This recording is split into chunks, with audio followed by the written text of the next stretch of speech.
صلی اللہ علیہ وسلم فرماتے ہیں ماہ رمضان کو سارے مہینوں پر ایسی فضیلت ہے جیسے مجھ محمد کو تمام مخلوق پر فضیلت حاصل ہے۔ میرے آقا فرماتے ہیں ماہ رمضان شریف میں اگر تم ایک نیکی کرتے ہو تو اللہ تمہیں 70 کا ثواب عطا کرتا ہے، اور تمہارا خلوص بڑھ جاتا ہے تو اللہ تمہیں ایک نیکی کا 1000 عطا کرتا ہے، اخلاص اور بڑھتا ہے تو اللہ ایک نیکی پر تمہیں بے حساب ثواب عطا کرتا ہے، اس کا کوئی حساب ہی نہیں ہوتا۔ آقا کریم رؤوف الرحیم صلی اللہ علیہ وسلم فرماتے ہیں یہ ماہ رمضان کیا ہے؟ اللہ کے محبوب مصطفیٰ کریم صلی اللہ علیہ وآلہ وسلم ماہ رمضان شریف کے روزوں کی اہمیت بیان کرتے ہوئے فرماتے ہیں کہ ماہ رمضان شریف کا ایک روزہ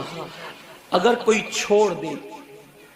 اور پھر ساری زندگی اس کے بدلے میں روزہ رکھے تو ساری زندگی کے روزے اس ایک ماہ رمضان کے روزے کے برابر نہیں ہو سکتے۔ یہ ماہ رمضان شریف کے روزے کو فضیلت حاصل ہے،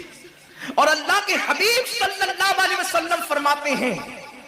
جو ماہ رمضان شریف میں عبادت کر کے اپنی بخشش نہیں کروا سکتا، اپنی مغفرت نہیں کروا سکتا،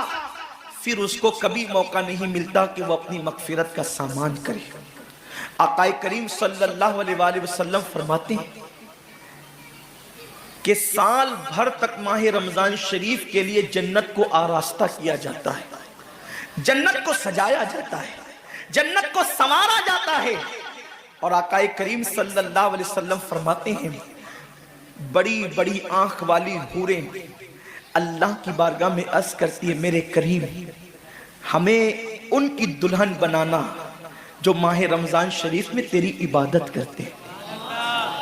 ہمیں ان کے نکاح میں دینا جو ماہ رمضان شریف کی راتوں کو جگ کر کے تجھے منانے کی کوشش کرتے ہیں۔ آقا کریم صلی اللہ علیہ وسلم فرماتے ہیں اگر کوئی بندہ ماہ رمضان میں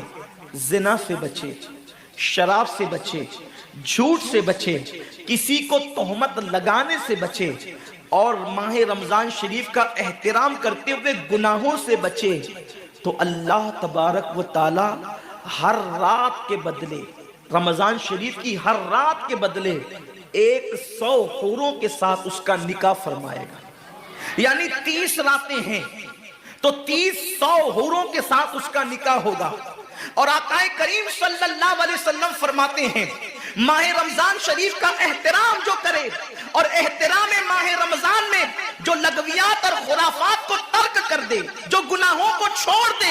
زنا کو، شراب کو، جھوٹ کو، بہتان تراشی کو چھوڑ دے، آقا فرماتے ہیں اس رمضان شریف کا احترام کرنے والے کے لیے اللہ نے جنت میں ایک ایسا محل بنایا ہے۔ اس محل کا حال یہ ہے کہ دنیا کے سارے اولین اور آخرین یعنی آدم سے لے کر آخری آنے والے تک، انسان تک، اگر سارے اس محل کے اندر داخل ہو جائے تو بھی اس محل کی اتنی ہی جگہ وہ لیں گے جتنی کی بکرے کی ران آپ کسی مکان کے اندر رکھتے ہیں تو بکرے کی ران کتنی جگہ گھیرتی ہے، بس تمام اولین اور آخرین اس محل کے اندر اتنی ہی جگہ گھیریں گے۔ یعنی وہ محل اتنا بڑا اللہ نے بنایا ہے، اور وہ محل صرف ان کے لیے ہے جو ماہ رمضان کے احترام میں گناہوں کو ترک کر دیتے ہیں، گناہوں کو چھوڑ دیتے ہیں۔ میرے آقا صلی اللہ